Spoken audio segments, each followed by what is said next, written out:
ప్రేక్షకులందరికీ నమస్కారం. ప్రస్తుతానికి మన స్టూడియోలో దైవాగ్య బ్రహ్మశ్రీ వీరాపురం సుబ్రహ్మణ్య స్వామి గారు మనతో ఉన్నారు. గురుగారితో మాట్లాడేద్దాం. నమస్కారం గురుగారు. శుభాశీస్సులండి. గురుగారు, జూన్ మాసంలో కర్కాటక రాశి వారి పరిస్థితి ఎలా ఉండబోతుంది? ఆర్థికంగా, ఆరోగ్యంగా, అన్ని విధాలుగా ఈ మాసం వీళ్ళకి ఎలా ఉండబోతుంది గురుగారు? మంచి విషయమే.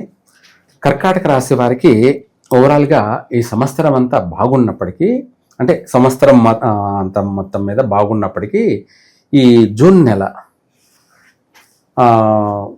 ఈ యొక్క జూన్ నెలలోకి వచ్చేటప్పటికి జ్యేష్ఠమాసం అనుకూలం లేదు. ఒకవేళ ఉన్న ప్రథమార్థంలో బాగుంటుంది. ప్రథమార్థములు అంటే శుద్ధపక్షము, శుక్లపక్షము అంటారు.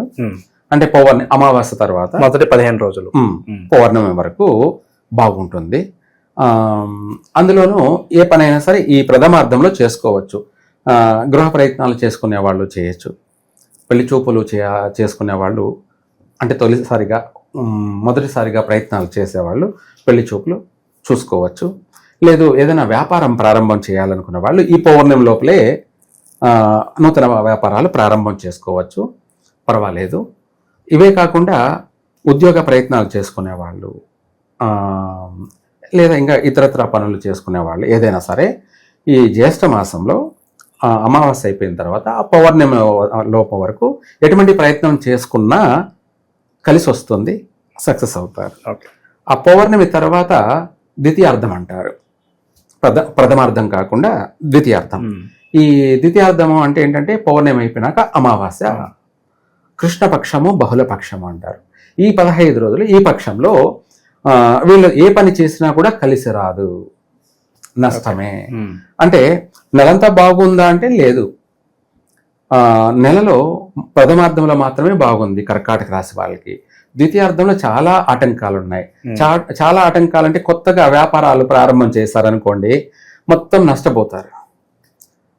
మనం పెట్టుబడి పెట్టిన దానికి అంటే మన శాలరీ రాదు,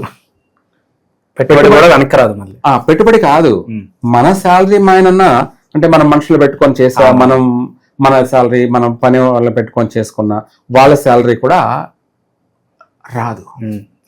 ఇంకా మన పెట్టుబడి ఎక్కడ వస్తుంది అంటే లాస్, నష్టపోవడం జరిగే అవకాశం. అందుకనేసి నూతన వ్యాపారాలు ఏదైనా సరే ప్రథమార్థంలో మాత్రమే చేసుకోవాలి, కానీ ద్వితీయార్థంలో చేయకూడదు. వ్యాపారం అనేది కాదు, ఒకవేళ పెళ్లి చూపుల గురించి, వివాహ సంబంధాలు ప్రయత్నం చేసుకునే వాళ్ళు, మొట్టమొదటిసారిగా ప్రయత్నం చేసుకునే వాళ్ళు ఈ ప్రథమార్థంలో ప్రయత్నం చేసుకోవచ్చు, వెళ్ళి చూడొచ్చు కూడా. లేదా నిశ్చయితాంబూలాలు కూడా పుచ్చుకోవచ్చు, ఆల్రెడీ చూసుకున్న వాళ్ళు. ద్వితీయార్థంలో నిశ్చయితాంబూలాలు పుచ్చుకోకూడదు, అంటే ఎంగేజ్మెంట్. ద్వితీయార్థంలో చేసుకున్నట్టయితే నష్టమే, కష్టమే. మళ్ళీ ఆ పెళ్లి అవుతుందని కూడా చెప్పలేం. అంత నెగిటివ్ ఉందన్నమాట. ద్వితీయార్థంలో అంత నెగిటివ్ ఉంది. ఆ ద్వితీయార్థంలో మనం తలపెట్టిన ప్రతిదీ కూడా ఊహించని విధమైనటువంటి రివర్స్. అంటే మనము ఏం జరుగుతుందిలే, ఏమవుతుందిలే అని చెప్పి చేసామనుకోండి, అదేంటో మనకు మన తర్వాత అర్థమవుతుంది. దానివల్ల ఎంత నష్టపోతాము, ఎంత కష్టము, మళ్ళీ నష్టము, దాంతోపాటు మళ్ళీ జీవితకాలం కూడా దాన్ని సమస్యలు ఎదుర్కొంటూనే ఉండాల్సిన పరిస్థితి ఉంటుంది. అంటే విషయం ఏంటంటే మనం ప్రతి విషయాల్లో కూడా జాగ్రత్త పడాలి, ముందు జాగ్రత్త ఏదైనా సరే. ఎందుకంటే పెద్దల మాట సద్దన్న మూట. పెద్దలు ఏదైనా సరే ఒక పని చేయబోయే ముందు పెద్దలు వద్దు అన్నారంటే ఆ పనిని ఆపేయడం, లేదంటే పోస్ట్ పోన్ చేసుకోవడం. అంటే ఆపేయడం అంటే పూర్తిగా ఆపేయమనేం కాదు, తర్వాత ప్రారంభం చేసుకోమని, మంచి సమయంలో చూసుకొని ఏదైనా చెయ్యండి, అంటే బాగుపడండి అన్నది సలహా. అందుకనేసి నూతన వ్యాపారాల విషయాల్లో చాలా జాగ్రత్తగా వ్యవహరించాలి. వైవాహిక జీవితం ఎలా ఉండబోతుంది? వైవాహిక విషయానికి వచ్చేటప్పటికి కుటుంబ సభ్యులతో వ్యతిరేకతలు, ద్వితీయార్థంలో ఇంకా కూడా సూతకాలు అంటే కుటుంబ సభ్యులు అకాల మరణం చెందడం, కానీ దగ్గర వాళ్ళు కావచ్చు, కుటుంబ సభ్యులే కావచ్చు, చెడు వార్తలు అయితే వినే పరిస్థితి ఉంది ద్వితీయార్థంలో. అందుకనేసి అవి కూడా జరగకుండా మనము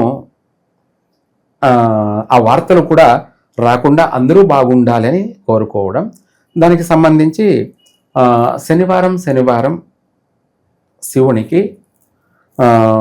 పెరుగు అన్నంతో అభిషేకం చేస్తే వీళ్ళకు కలిసి వచ్చే అవకాశం కూడా ఉంది. అంటే ద్వితీయార్థంలోనే చేయాలనేం లేదు, ప్రథమార్థంలో కూడా చేసుకోవడం వల్ల, ఫస్ట్ నుంచి చేయడం వల్ల ఆ ద్వితీయార్థంలో ఇటువంటి కూడా వైదొలిగిపోయే అవకాశము ఉంది. ఎందుకంటే ఆయన మృత్యుంజయుడు కాబట్టి.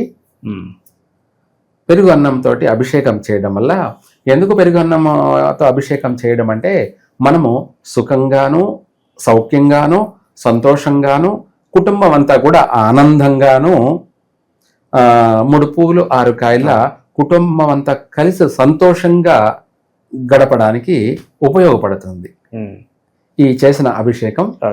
వీళ్ళ ఇంటికి ఎల్లపాదికి ఉపయోగపడుతుంది. అందుకనేసి ఇటువంటి సూతక సంబంధించి విషయాలు కూడా వినకుండా ఉండడానికి కూడా ఉపయోగపడుతుంది. అంటే మనము ద్వితీయార్థంలోనే చేస్తామంటే ప్రయోజనం లేదు, ప్రారంభం మొదటి నుంచే చేయాలి. శనివారం అలా చేసినట్టు అయితే ఆ సమస్య నుంచి బయటపడతారు. ఇక దూర ప్రయాణాలు చేసే వాళ్ళకి ఏదైనా సూచన ఉందా గురువుగారు? వాస్తవంగా చెప్పాలంటే 100% దూర ప్రయాణాలు ద్వితీయార్థంలో చేయకపోవడం మంచిది. విదేశాలకు వెళ్లే వాళ్ళు కావచ్చు, లేదంటే ఏదన్నా జాబ్ పరంగా కావచ్చు, లేదంటే ఒక వృత్తిపరంగా కావచ్చు, ఏదన్నా ఇటువంటి దూర ప్రయాణాలు అనేది ద్వితీయార్థంలో అస్సలు చేయకూడదు. అలా చేసినట్టు అయితే ఎక్కడికైతే వెళ్ళారో అక్కడ మళ్ళీ సెటిల్ కాక తిరిగి రావడం జరుగుతుంది. రానుపోవడం ట్రాన్స్పోర్ట్ ఖర్చులు నష్టం.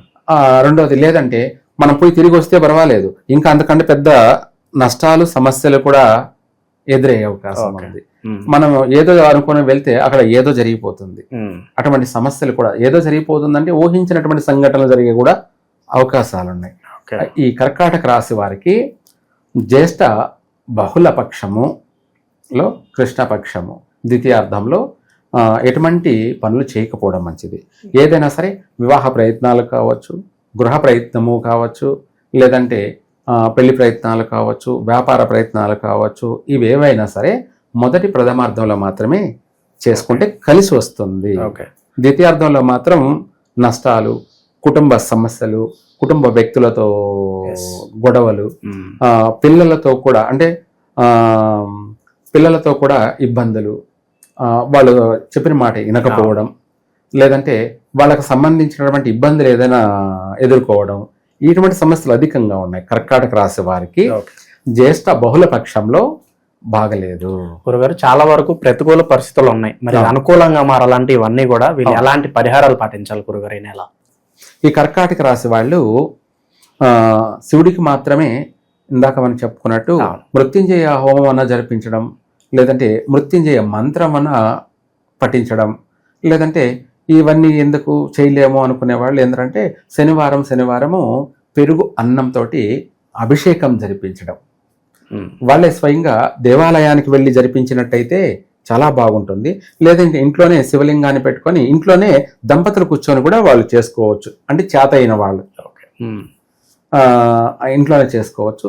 లేదంటే మనకు అక్కడ ప్రతిష్ట జరిగి ఉంటుంది కాబట్టి దేవాలయంలో అక్కడ యంత్ర ప్రతిష్ట ఉంటుంది కాబట్టి అక్కడ మనము వెళ్ళి అభిషేకం చేసినట్టు అయితే తప్పకుండా మన కోరికలు నెరవేరుతాయి.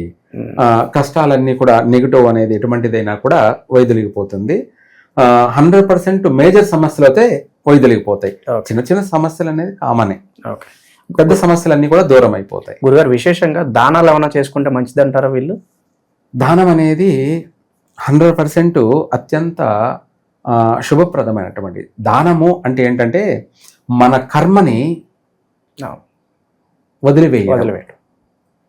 మన కర్మ అంటే ప్రస్తుత కర్మ కావచ్చు, మనకు జన్మల నుంచి వస్తున్నటువంటి జన్మలనంటే మన జన్మే కాదు, మన కుటుంబానికి సంబంధించినటువంటి పీడలు ఏవైనా సరే, పితృదోషాలు కావచ్చు, మాతృదోషాలు కావచ్చు, మన ప్రత్యక్షంగా మనం చేసుకున్న అటువంటి దోషాలు కావచ్చు, ఎటువంటివి ఉన్నా కూడా, ఎటువంటి పీడలైనా ఎటువంటి కర్మలైనా కూడా వైదొలిగిపోవాలంటే దానం ద్వారానే జరుగుతుంది.